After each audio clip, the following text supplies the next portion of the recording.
hay momentos que como que la fe se mengua. Las aflicciones, los conflictos, los problemas,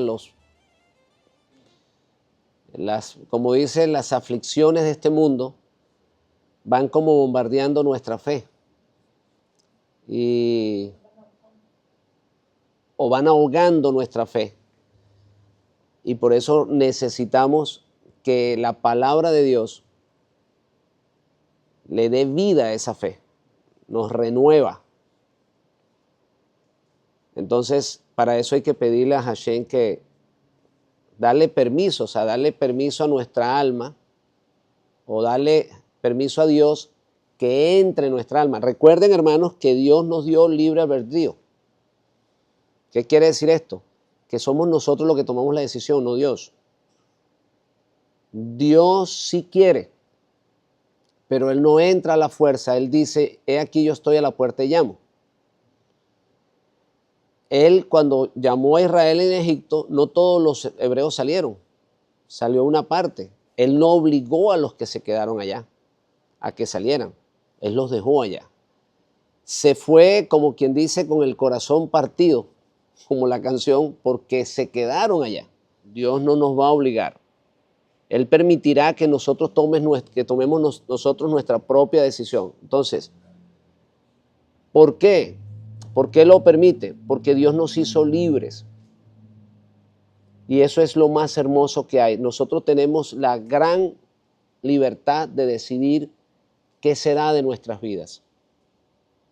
Eso es un regalo de Dios. Dios te dio a ti la oportunidad de tú determinar qué hacer con tu vida. Si quieres o no quieres la vida eterna. Si quieres o no quieres vivir conforme a su palabra. Cuando tú decides no vivir conforme a su palabra, tú sigues viviendo. Él no te va a quitar la vida. El aire que respira el justo la vas a seguir respirando tú. Entonces, ¿qué tenemos que hacer? Tomar nosotros la decisión de abrirle nuestra alma a Dios. Decirle, Padre, sí quiero vivir para ti. Sí quiero someterme a tu palabra. ¿Recuerdan la historia del hijo pródigo? Padre, me regreso a tu casa y ya no soy digno de vivir bajo tu techo como un hijo. Hazme uno de tus jornaleros. Hazme un obrero. Eso quiere decir, hazme a alguien que obedece. Entonces, no es fácil, hermanos, obedecer. Y sobre todo cuando uno, digamos, tiene sueños y tiene metas que cumplir. Someter esos sueños y esas metas a la voluntad de Dios no es fácil. Por eso Dios te permite que tú lo decidas. Imagínense ustedes, hermanos, imagínense ustedes que a pesar de que tú tienes deseos, de que tú tienes metas y que tú quieres cumplir cosas en tu vida, Dios te obligara a que no las hicieras.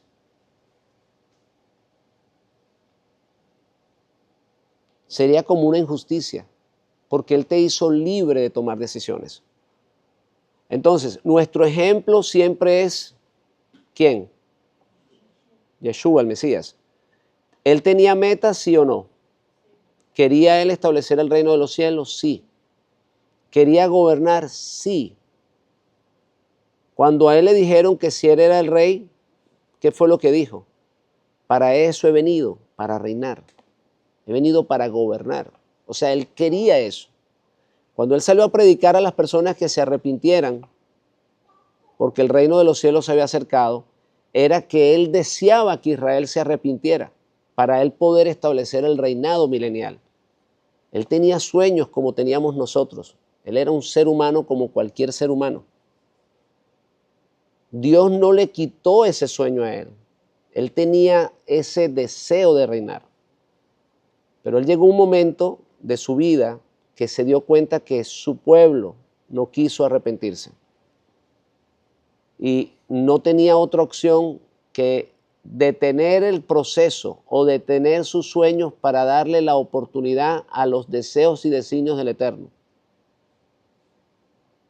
O sea, colocar los proyectos de Dios por encima de mis proyectos. Eso se llama sacrificio. quiero que por favor ustedes entiendan por qué no existe vida eterna sin sacrificio. No existe éxito sin sacrificio. El sacrificio que el Mesías tuvo que hacer no solamente fue morir, porque hay personas que se concentran en la muerte como tal. Y no fue solamente ese el sacrificio. El sacrificio fue negarse a él, a los deseos, los sueños y las metas que él tenía. Miren, mis hermanos, ¿para qué ustedes creen que el Mesías fue ungido en el Jordán? ¿Para qué ustedes creen que él fue ungido? Para reinar. Los reyes se ungían para gobernar. ¿Recuerdan a David cuando Samuel ungió? ¿Recuerdan a Saúl que Samuel ungió? Cuando una persona era ungida con aceite, era para gobernar, para ejercer un ministerio. También se ungía a los sacerdotes. A los sacerdotes se les ungía con aceite para que ellos pudieran ser el puente entre Dios y su pueblo. Y en el caso de los reyes eran ungidos, no podían gobernar sin ser ungidos. No lo podían hacer. Mire, por eso a mí me encantan las películas, hermano, y me gusta a veces que ustedes miren las películas porque el cine es un arte que le da vida a las historias. Entonces, hay una parte en la película que es la vida de Salomón, donde su hermano le está quitando, digamos, se está proclamando, se está autoproclamando rey. Y entonces, en este caso, David, que ya está enfermo, le dice a Saúl, o le dice al siervo, no recuerdo bien, que vaya rápido, ve rápido, toma el asno, viste a Salomón y llévalo a tal lugar para que sea ungido. Fíjense, si no hubiese sido importante ungir a Salomón, ¿para qué él insiste en que se hiciera rápido esa acción? ¿Por qué? Porque si no se ungía a Salomón antes que el otro rey, el otro iba a ser proclamado rey de Israel. Entonces, cuando el pueblo se dio cuenta que iban a ungir a dos reyes al mismo tiempo y que ya Salomón había sido ungido, las personas que estaban siguiendo al hermano de Salomón lo dejaron solo y regresaron con Salomón. Quiero que se concentren en esto. La unción que el Mesías recibió en Israel, en el Jordán, fue para gobernar. Por favor, entiéndanlo. No fue para él ser el Cordero de Dios nada más. Fue ungido para gobernar. Para eso he venido. Lo dijo. Él somete eso, él está seguro. Mire, fíjense lo que sucede después de la unción que recibe el Mesías. ¿A dónde fue llevado? A ver, ¿a dónde fue llevado? Al desierto. ¿Qué le dijo la tentación? Fue tentado, ¿cuáles fueron las palabras que se le dijeron? Todos los reinos de la tierra están en mi posesión. Si me adoras, te los doy. ¿De qué se trataba eso? De gobernar. O sea, él fue ungido para gobernar. Entendamos esto. Por eso le están presentando el reino a él. Y eso debe estar claro en la mente de las personas, que el sacrificio del Mesías no solamente fue el dolor físicamente que él sufre por la cruel muerte que él padece, sino el sacrificarse sus deseos. Haya en vosotros el sentir que había en el Mashiach, el cual siendo en forma de Dios, el cual tenía poder, autoridad para gobernar. Eso es lo que pasó ahí. Él sometió todo ese deseo, o sea, rechaza todo eso para someterse a la posición de un siervo. ¿A qué posición? A la de obedecer al Padre para que él abandone ese proyecto. Mis hermanos, la conversación que el Padre tiene con el Mesías en el Getsemaní, ¿sabes cuál es? Abandona tu proyecto. Así se lo estaba diciendo. Abandona el proyecto de gobernar. Allí entra esa conversación. O sea, a ver, déjeme explicarle estas palabras, déjame ponerlo en contexto. ¿Qué fue lo que el Mesías le dice al Padre? O sea, no tenemos otras palabras que estas. No se haga mi voluntad, sino la tuya. Ahora, ¿cuál era la voluntad entonces del Mesías? ¿Cuál era la voluntad? Él está diciendo, Padre, pasa de mí esta copa. O sea, no quiero morir, quiero continuar mis proyectos. Quiero que me des la victoria sobre los enemigos y sobre los enemigos de Israel y establecer el milenio, establecer el gobierno milenial. Esos son mis deseos, esa es mi meta. Para eso he sido ungido. Tú me ungiste para eso. Por eso yo estoy pidiéndote lo que tú me ofreciste. Pero el Padre lo convence, mira, si tú estableces el reino, tu pueblo tiene que morir. ¿Por qué? Porque el pueblo no está arrepentido, hermanos míos. Él tiene que destruir su pueblo. Eso lo tenemos que entender. Si el Mesías establece el reino a la fuerza, como él mismo lo dijo, si yo quiero, oro y mi Padre enviará legiones de ángeles. O sea, él establecería un gobierno a la fuerza, pero lamentablemente dentro de los muertos caería su pueblo, porque su pueblo no quiere arrepentirse. Recuerden sus palabras, arrepiéntanse, porque el reino de los cielos se ha acercado. Lo avisó él, lo explicó él y lo explicó también Juan el Bautista. Cuando él envió a los discípulos, ¿qué les dijo? Vayan a la casa de Israel y díganle, el reino de los cielos se ha acercado. O sea, le voy a establecer el reino. Entonces, cuando él está en el Getsemaní, hay una conversación, hay una, digamos, una discusión entre él y la autoridad suprema. Dice, tú me ungiste, yo he venido para gobernar, yo tengo el deseo de hacerlo. Pero aquí yo siento que tú no me estás permitiendo hacerlo. Porque él siente que el Padre no se lo está permitiendo.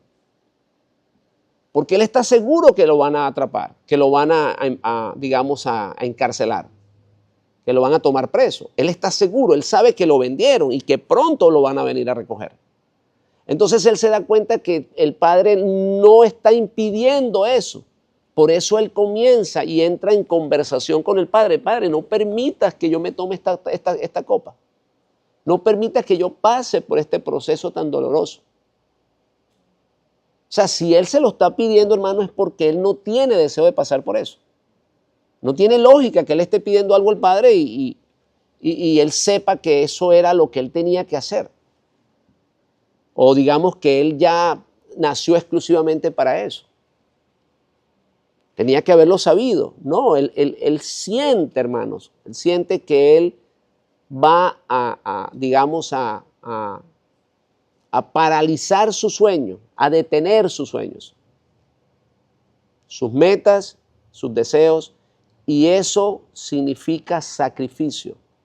De igual manera, mis hermanos, que nosotros, si no hacemos un sacrificio personal, no obtendremos la victoria y la aprobación del Eterno.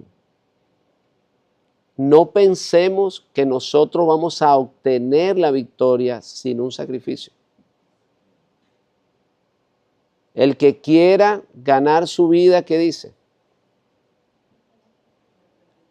La perderá. El que no pierde su vida no la hallará. Refiriéndose a que cada uno de nosotros en algún momento de nuestras vidas tenemos que tomar la decisión de hacer nuestra voluntad o hacer la voluntad de nuestro Padre que está en los cielos. El día que tomemos hacer nuestra voluntad, recordemos eso. Recordemos que eso nos representa muerte. Y el día que tomemos la voluntad de hacer la voluntad del Padre nos representa vida. ¿Por qué nos representa vida, mis hermanos? Porque el Mesías estaba falleciendo, pero tan solo por 3 días. Se levantó de entre los muertos y nada más y nada menos que con el regalo de la incorrupción. Ahora su cuerpo no era un cuerpo común y corriente mortal. Era un cuerpo revestido con el don de la inmortalidad. A partir de ese momento, Yeshua no muere. Fíjense, nació mortal,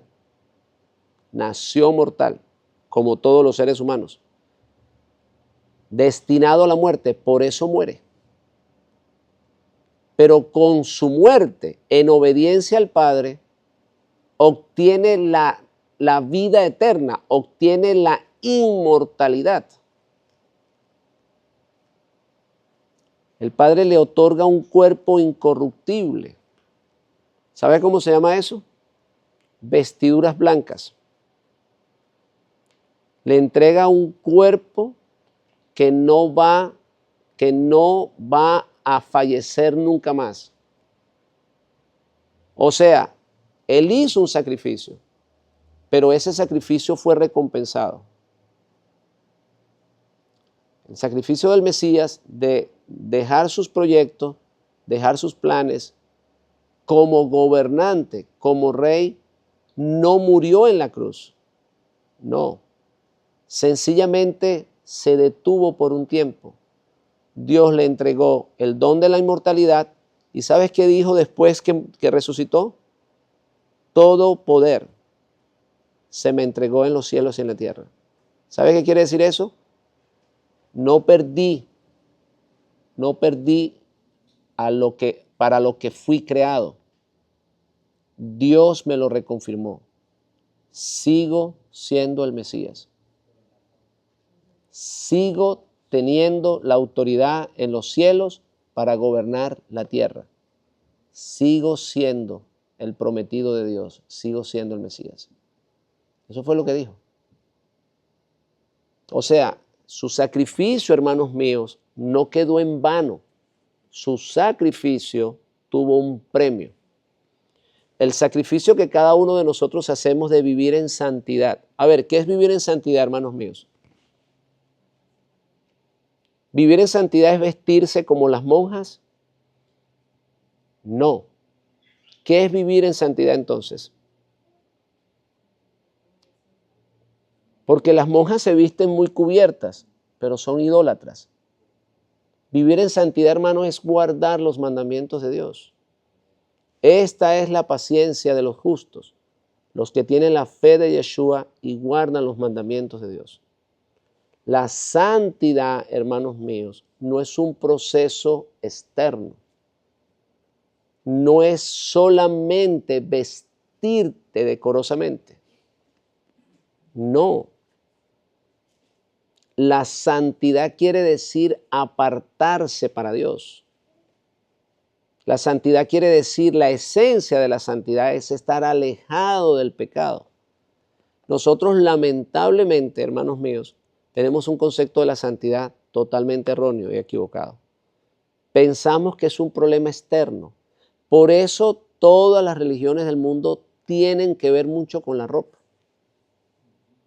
Por eso el judío viste de una manera, por eso el hinduita viste con batolas, por eso el papa se viste de una manera, por eso todas las religiones del mundo utilizan vestimentas externas de diferentes modelos, cubren sus cabezas, utilizan unos sombreros grandes. En estos días miré un documental creo que en España, y habían unos sacerdotes o devotos católicos que se tapan la cara con un antifaz y utilizan un sombrero muy alto.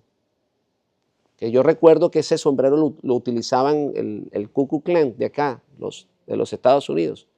Y se vestían, o sea, se visten ellos como se vestían, o los Ku Klux Klan se visten como se vestían ellos, o no sé quién fue de los dos el primero, pero estaban en una procesión y estaban vestidos de blanco, con la cara vestida, con la cara cubierta de un pañuelo negro y un gorro altísimo, igual, un gorro puntiagudo que lo usa el Ku Klux Klan.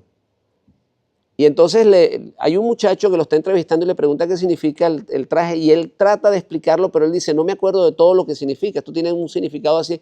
O sea, que ni siquiera sabía qué significaba el traje. Y vamos a ver eso, hermanos, que se repite con los papas, se repite con los padres, se repite con los obispos, se repite con los sacerdotes, se repite con los hinduitas, se repite con los religiosos del Islam. Todos tratan de mostrar su santidad a través de un producto externo. Y esto es, hermanos, gravísimo, porque el mundo religioso cayó en eso. Por eso, dentro de las religiones cristianas se hace énfasis en la manera de vestir. Si una persona no usa corbata, pues lamentablemente no está consagrado. Hasta eso se llegó a creer.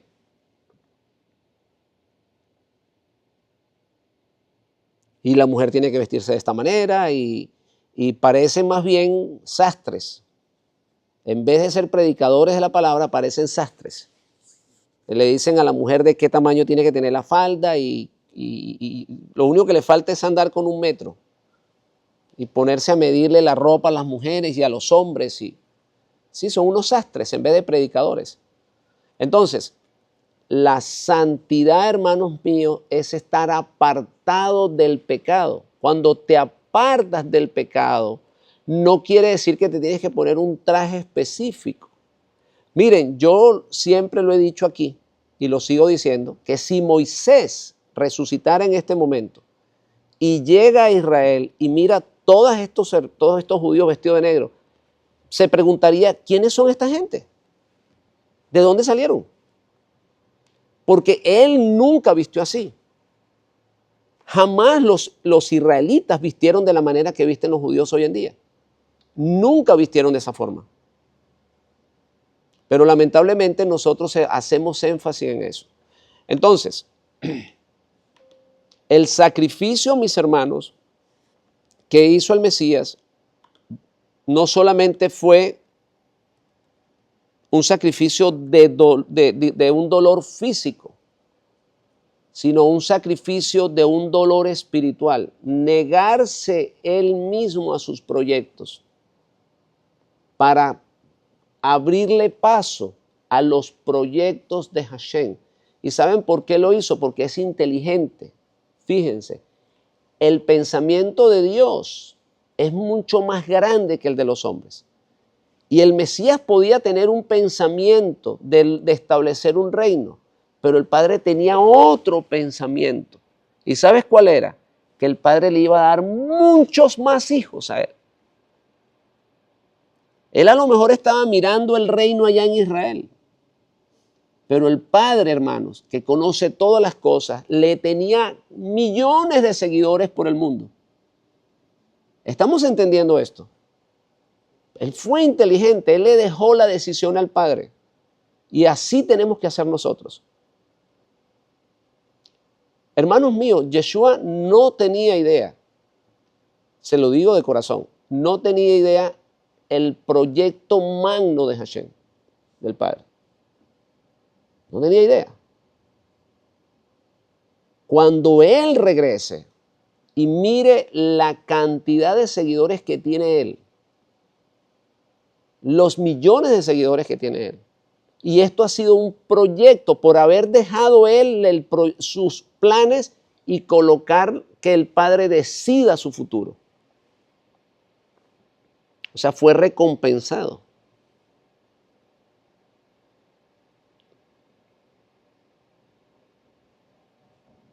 Miren, ¿Ustedes creen que José sabía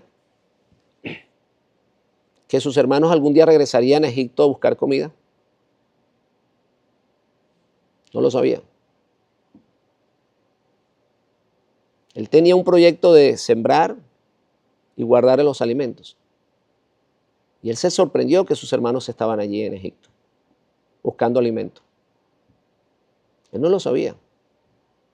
Y Yeshua no tenía idea, en el momento que él está entregando su alma, de que no solamente los judíos iban a ser salvos, sino que millones de personas por todo el mundo, de toda lengua, de toda nación, iban a seguirlo un día y lo iban a proclamar rey. No solamente su pueblo. A ver, ¿cómo es el letrero que le colocan a él debajo de la cruz? ¿Cómo dice? ¿Rey de qué? De los judíos. ¿Sabes cuál es el título que él recibió después de la muerte? Rey de la humanidad. Le dio un nombre que está sobre todo nombre para que toda lengua, para que toda rodilla se doble y para que toda lengua confiese que Él es el Adoni para la gloria del Padre. ¿Se dan cuenta, hermanos, que cuando sometemos nuestra voluntad a la voluntad del Padre, los planes se hacen mucho más grandes? Porque Él mira cosas que no podemos mirar. Probablemente Él iba a gobernar allí en Israel con un pequeño grupo de personas, pero ahora Él va a ser gobernante de la tierra, y la tierra tiene nada más y nada menos que 8.000 millones de personas. Así que, hermanos, pensemos en esto. Cuando dejamos nuestras metas, nuestros proyectos, nuestras ambiciones y tomamos la decisión de hacer los proyectos de Dios, fíjense, una cosa es creer en Dios, una cosa es honrar a Dios, pero una cosa más grande y más hermosa es permitir que Dios realice sus proyectos en nosotros. Eso es mucho más grande y más poderoso. Cuando tú permites que Dios realice el proyecto que Él tiene en tu vida, es lo que se conoce como la glorificación. Dios se glorifica en ti. A partir de ese momento te transformas en un instrumento útil en las manos del Eterno. Y Dios puede hacer maravillas a través de tu vida. Y eso es lo que Dios está buscando, hermanos míos. No creyentes nada más, sino personas que se rindan a Él y que tomen la decisión de permitirle a Él que desarrolle sus proyectos en nuestras vidas.